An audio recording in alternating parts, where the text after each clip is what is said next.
അല്ല ഇത് ആരാ? അഷ്റഫോ? ഇതുവഴി വന്നപ്പോ വിശ്വേട്ടന്റെ വണ്ടി കണ്ടു, അങ്ങനെ കയറിയതാ. വിശ്വേട്ടനാ? ഒരു കീറിയാൻ നന്നല്ലേ, പഴയ പോലെ വിളിച്ചാ മതി. എന്തായാലും നീ വന്നത് നന്നായി. ഒരു കാര്യമുണ്ട്, വാ. ദിലീപേ, വണ്ടി അഷ്റഫിന്റെ വീട്ടിലേക്ക് എടുക്ക്. ആദ്യം നിന്റെ വീട്ടിൽ പോയിട്ട് നിന്റെ ഉമ്മാനും ബാപ്പനും ഒന്ന് കാണണം. വാ.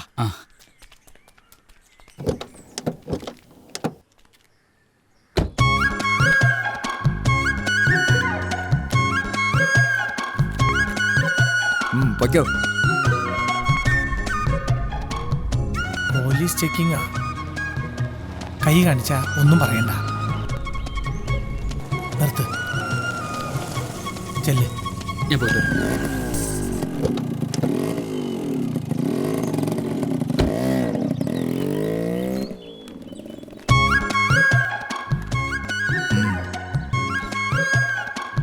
ഇതിന്റെ ഇൻഷുറൻസ് ഒന്ന് തീരുവല്ലോടോ? ഇന്ന് മിഡ് നൈറ്റ് വരെ ഉണ്ട് സാർ, നാളെ അടയ്ക്കാം. നാളെ നീ അടയ്ക്കുമെന്ന് എന്താ ഉറപ്പ്? അങ്ങനെ ചോദിച്ചാ വല്ല 100-100 കൊടുത്തിട്ട് പോകാൻ നോക്കണം. കൈക്കൂലിയാണോ സാറേ? കളിയാക്കുന്നോടാ പന്ന. ഇന്ന് മിഡ് നൈറ്റ് വരെ ഈ വണ്ടി റോഡിൽ ഓടാനുള്ള റൈറ്റ് ഉണ്ട്. പിന്നെ ഞാൻ എന്തിനാ കാശ് തരുന്നത്? പോലീസിനോട് തർക്കുത്തരം പറയുന്നോടാ.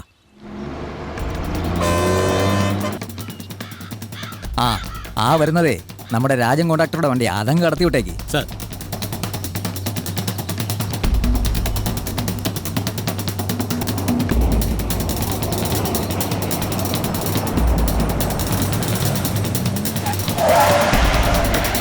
എടാ നായിന്റെ മോനെ, ഇറങ്ങി വാടാ വെളിയിലോട്ട്.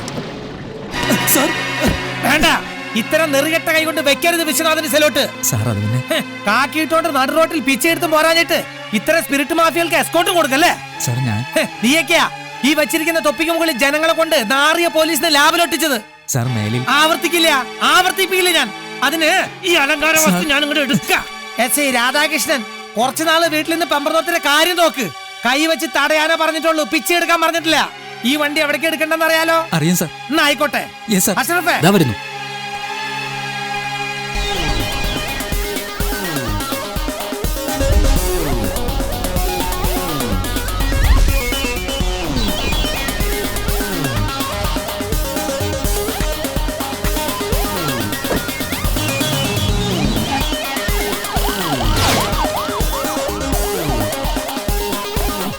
Sir, may come in? Yes, come in. താൻ വന്നോ? സർ, ഷാർപ്പ് 10:30 തന്നെ ജോയിൻ ചെയ്യണമെന്നുണ്ടായിരുന്നു. പക്ഷേ ഈ സിറ്റിയിലെ ട്രാഫിക് ബ്ലോക്ക് ഉണ്ടാവണമല്ലോ. കേരള ജനതയുടെ പാതി ലൈഫ് തീരുന്നത് ട്രാഫിക് ബ്ലോക്കിലല്ലേ? സർ, അവസാനം തിരിച്ചെത്തി പത്മനാഭന്റെ മണ്ണിലേക്ക് അല്ലേ? മുഖത്ത് മീശയുള്ള 10 ആൺകുട്ടികളുടെ കാര്യം മിനിസ്റ്റർ സൂചിപ്പിച്ചപ്പോൾ ഞാൻ ഊഹിച്ചു അതിലൊരാൾ താനായിരിക്കുമെന്ന്. എന്നിട്ടും കഴിഞ്ഞ മിനിസ്റ്ററുടെ കാലത്ത് നല്ല തട്ടായിരുന്നല്ലോ തനിക്കിട്ട്. കാസർകോട്ടെന്ന് കട്ടപ്പനയ്ക്കും, കട്ടപ്പനയെന്ന് കാസർകോട്ടേക്കും. എന്തായിരുന്നു കട്ടപ്പനയോ കാസർഗോഡോ ഇനി കാണ്ഡഹാറിലേക്കാണെങ്കിലും ഞാൻ റെഡി. പിന്നെ വേണ്ടാന്ന് തോന്നിയ ഇതെപ്പോ ഊരിയെന്ന് ചോദിച്ചാൽ മതി. അല്ല സർ, മൂപ്പരുടെ മനസ്സിലിരിപ്പ് എന്തെങ്കിലും പറഞ്ഞോ നമ്മുടെ മിനിസ്റ്ററുടെ? എന്തായാലും നല്ലതാവാനേ വഴിയുള്ളൂ. വന്ന് ചാർജ് എടുത്താൽ ഉടനെ ചെന്ന് കാണാൻ പറഞ്ഞിട്ടുണ്ട്. ഓഹോ. Anyway, all the best. Thank you sir, thank you. Hello അമ്മേ, വാ. ഇതാരാ വന്നിരിക്കുന്നത് നോക്കി. മോനോ, എത്ര നാളായി നിന്നെ ഒന്ന് കണ്ടിട്ട്. ഞങ്ങളെപ്പോലെ നേരെ ചൊവ്വേ പണിയെടുക്കുന്നവരെ ഒരു സ്ഥലത്ത് സ്ഥിരമായിട്ടിരുത്തുന്ന സ്വഭാവം ഈ സർക്കാരിനില്ലല്ലോ. അങ്ങോട്ടും ഇങ്ങോട്ടും ഇട്ട് തട്ടുകല്ലേ. അട്ടെ, സാർ എവിടെ? മോളിലുണ്ട്. പിന്നെ ഒരു കാര്യം, ഇന്ന് ഊണ് കഴിച്ചിട്ട് പോയാ മതി. അയ്യോ, എനിക്ക് പെട്ടെന്ന് പോണോ അമ്മേ, എന്നെ അത്യാവശ്യമായിട്ട് കാണണമെന്ന് പറഞ്ഞുകൊണ്ട് വന്നതാ. ഓഹോ, അപ്പൊ വിശ്വട്ടം പറഞ്ഞാലേ ഞങ്ങൾക്ക് ഇയാളെ കാണാൻ കിട്ടുള്ളൂ? അയ്യോ, അങ്ങനെയൊന്നുമില്ല. ഇനിയിപ്പോ ഇവിടെ ജോയിൻ ചെയ്തില്ലേ, എപ്പോ വേണമെങ്കിലും വരാം, കാണാം. അങ്ങനെ ഓസിന് ചാപ്പാട്ടടിക്കാന്നൊരു പോലീസുകാരൻ വിചാരിക്കണ്ട. നീ എന്താ വിചാരിച്ചേ? നിന്റെ കൂടെ പഠിച്ച പഴയ വിശ്വനാഥനാന്നാ? എടാ, ഞാനിവിടുത്തെ ആഭ്യന്തരമന്ത്രിയാ. ആണോ? അയ്യോ, അത് ഞാൻ അറിഞ്ഞില്ല. ആണോ അമ്മേ? പാവം പത്രം വായിക്കാറില്ല. അമ്മേ, ഇവൻ ഊണ് കഴിച്ചിട്ട് പോകുന്നില്ല, എടുത്തു വെക്കും. ഇരിക്കെ. എന്താടാ? ഞാൻ ആദ്യം നിന്നെ ഒന്ന് സല്യൂട്ട് ചെയ്യട്ടെ. ഇതെന്റെ ഒരു സ്വപ്നമാടാ. പണ്ട് നമ്മള് കോളേജിലെ ചൂളമര ചോട്ടിലിരിക്കുമ്പോ നീ പറയാറില്ലേ നിനക്കൊരു കളക്ടർ ആവണമെന്ന്? അപ്പൊ നീ എന്താ പറയാറ്? പോലീസ് ആവണമെന്ന്. അതെ, വിശ്വത്തിന് സല്യൂട്ട് ചെയ്യുന്ന പോലീസ്. ഇപ്പൊ നീ കളക്ടർ ആയില്ലെങ്കിലും കളക്ടർമാരുടെ തലപ്പത്തിരിക്കുന്ന ആളല്ലേ. ഞാൻ ആദ്യം എന്റെ വാക്കൊന്ന് പാലിക്കട്ടെ. ഇരിക്കടാ. കാസർഗോഡ് നല്ല കാലാവസ്ഥയായിരുന്നല്ലോ, എന്തിനാ ഇത്ര പെട്ടെന്ന് തന്നെ ഇങ്ങോട്ട് പൊക്കിയത്? സീരിയസ് ആയിട്ടൊരു വിഷയണ്ടാ. അത് പിന്നെ ബന്ധപ്പെട്ട ഡിപ്പാർട്ട്മെന്റ് അറിഞ്ഞുകൊണ്ട് കണ്ണടയ്ക്കണമെന്ന് അറിയില്ല. സെൻട്രൽ ജയിലിൽ കേന്ദ്രീകരിച്ച് നടക്കുന്ന കുറച്ച് ക്രിമിനൽസുകളെ കുറിച്ച് ഒരു റിപ്പോർട്ട് എനിക്ക് കിട്ടിയിട്ടുണ്ട്. ബീഹാറിലും മറ്റും വായിച്ചു കേട്ടിട്ടുള്ളൂ, പക്ഷെ ഇപ്പം ഇത് വിടിയും. ശരിക്കും വിശ്വസിക്കാൻ കഴിയുന്നില്ല, എന്നാൽ വിശ്വസിച്ചേ പറ്റൂ. നമ്മുടെ ജയിലുകളിൽ നിന്നും ഉന്നതരുടെ അറിവോടും ഒത്താശയോടും കൂടി രാത്രി കാലങ്ങളിൽ പല കൊടും ക്രിമിനൽസും പുറത്തിറങ്ങി നരവേട്ട നടത്തുന്നുണ്ട്. അതിൽ 10 ജീവപര്യന്തം ഒന്നിച്ചനുഭവിക്കാൻ പാകത്തിലുള്ള കുറ്റവാളികളും വധശിക്ഷ കാത്തു കിടക്കുന്നവരുണ്ടെന്നാണ് അറിവ്. രാത്രിയിൽ പലരുടെയും കൊട്ടേഷൻ സംഘങ്ങളായി പ്രവർത്തിക്കുന്നവർ സൂര്യനുദിക്കും മുമ്പ് തിരിച്ചു കയറും. പൂട്ടണം, എല്ലാത്തിനും പൂട്ടണം ഇക്ബാൽ. ഇതുപോലെ ഒരു വാക്ക്, ഒരു ഓർഡർ, അത് ഒബേ ചെയ്യാൻ കൊതിക്കുന്ന ഒരുപാട് പേരുണ്ട് പോലീസ് ഡിപ്പാർട്ട്മെന്റിൽ. പക്ഷേ അക്രമികളുടെ പന്തത്തിൽ എണ്ണ ഒഴിച്ചു കൊടുക്കുന്നവർക്ക് സല്യൂട്ട് ചെയ്യേണ്ട ഗതികേടാണ് പലർക്കും. ഒരിക്കലും അത്തരമൊരു സല്യൂട്ട് നിനക്ക് എന്റെ മുഖത്തേക്ക് അടിക്കേണ്ടി വരില്ല. നാടിനെ സമാധാനം കെടുത്തുന്ന ഒരുത്തിന് ഇനി സുഖമായി വാഴരുത്.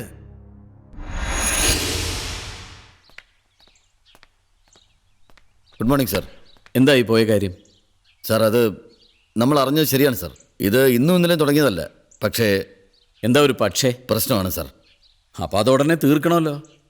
സംഭവത്തിന് നേതൃത്വം കൊടുക്കുന്നത് മിനിസ്റ്റർ നടരാജൻ സാറിൻ്റെ അനിയനാ. വളരെ രഹസ്യമായിട്ടാണ് ഇത് നടത്തുന്നത്.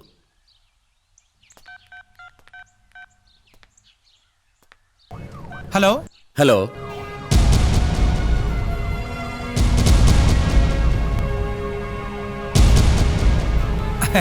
തന്റെ യൂണിഫോം ഒരിടത്തും വെച്ച് മറന്നിട്ടൊന്നുമില്ലല്ലോ. തൊപ്പി തലയിൽ തന്നെ ഇല്ലേ? താൻ ഐശ്വര്യമായിട്ട് തന്റെ ജോലി ചെയ്യും കമ്മീഷണറെ. സാർ, നമുക്ക് പ്രോഗ്രാം ഒന്ന് ലൈവ് ആക്കിയാലോ? പുറകിലുള്ളത് ആരാണെന്ന് അറിയാലോ. സോ വിത്ത് പ്രൂഫ് ജനം കാണട്ടെ. Thank you sir, thank you. ഉഗ്രം പെർഫോമൻസ് ആയിരുന്നു.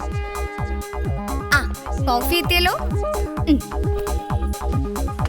Happy birthday to you, happy birthday to you, happy birthday dear Aneena, happy birthday to you. എനിക്കറിയാം, എനിക്കിട്ട് പണിയാൻ എന്തോ പാരയും പ്ലാൻ ചെയ്തോണ്ടാ നിങ്ങൾ വന്നിരിക്കുന്നതെന്ന്. ഒരു പാരയും പ്ലാൻ ചെയ്തിട്ടില്ല. പക്ഷേ നിന്റെ വുഡ് ബി വകുപ്പ് മന്ത്രിമാരുടെയും മേലധികാരികളുടെയും ഫുട്ബോൾ ആയതുകൊണ്ട് ഈ ബർത്ത്ഡേ പാർട്ടിക്ക് നിന്നെ ഞങ്ങൾക്ക് കിട്ടി. ഒരു ചായയിൽ മാത്രം ഒതുക്കുന്ന നിന്റെ ഈ പിശുക്ക് ട്രീറ്റ്. ഓക്കെ, പരിഹാരം ഉണ്ടാക്കാം. ആദ്യം ഈ ചായ കഴിച്ചൊന്ന് റിലാക്സ് ചെയ്യാം.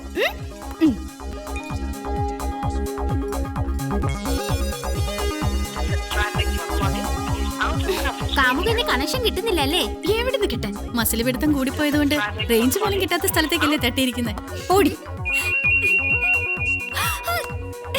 ഹായ് ഇക്കു, നീ ഇതെവിടെയാ?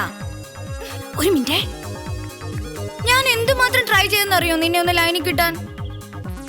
ഇന്നത്തെ ദിവസം നീ മറന്നോ? നീ മറന്നാലും ഞാൻ മറക്കൂടി. ദാ, ഞാൻ നിന്റെ തൊട്ടടുത്തുണ്ട്.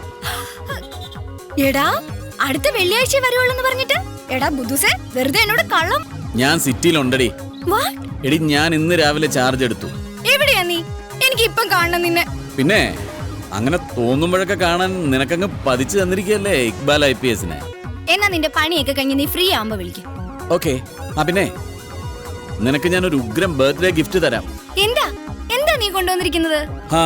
നീ ക്യാമറ നോക്കി ഞാൻ പറയുന്ന സ്ഥലത്ത് വാ. നിന്റെ ചാനലിനൊരു ഹോട്ട് എക്സ്ക്ലൂസീവ് സ്കൂപ്പ് പോരെ? ഓക്കേടാ. സോറി മക്കിൾസ്, ഇനി ഒരു നിമിഷം പോലും നിങ്ങൾക്ക് വേണ്ടി സ്പെൻഡ് ചെയ്യാൻ എനിക്കാവില്ല. A special birthday gift. അത് സ്വീകരിക്കാനായി ഞാൻ എന്റെ ഇക്കുവിന്റെ അരികിലേക്ക് പോകുകയായി. അപ്പൊ ഓക്കെ, ബൈ.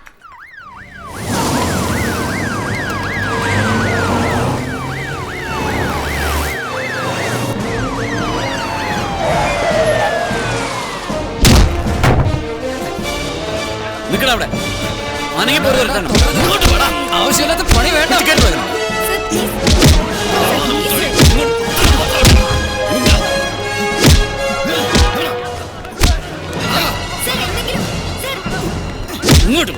തീവ്രവാദത്തിനും ഭീകരവാദത്തിനുമെതിരെ ഏതറ്റം വരെ പോകാനും ഇന്ത്യ തയ്യാറാണെന്ന് പ്രധാനമന്ത്രി വ്യക്തമാക്കി. അമേരിക്കൻ പ്രസിഡന്റ് ബറാക് ഒബാമയുമായുള്ള കൂടിക്കാഴ്ചയ്ക്കിടയിലാണ് പ്രധാനമന്ത്രി ഇക്കാര്യം അടിവരയിട്ട് പറഞ്ഞത്. നാളെ നടക്കാനിരിക്കുന്ന ഒരു പ്രധാന വാർത്തയിലേക്ക്. തിരുവനന്തപുരം സിറ്റിയിൽ നിന്ന് കുറച്ചു മാറി ഒരു വീട്ടിൽ സിറ്റി പോലീസ് കമ്മീഷണറുടെ നേതൃത്വത്തിൽ റെയ്ഡ് നടക്കുന്നതായി റിപ്പോർട്ട്.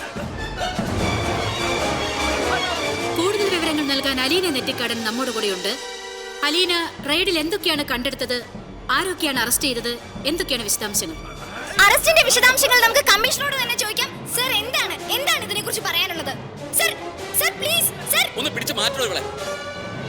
മായ, നാളെ വളരെയധികം രാഷ്ട്രീയ പ്രത്യാഘാതങ്ങൾക്ക് വഴിതെളിക്കാവുന്ന ഒരു റെയ്ഡ് തന്നെയാണ് ഇപ്പൊ ഇവിടെ നടന്നിരിക്കുന്നത്.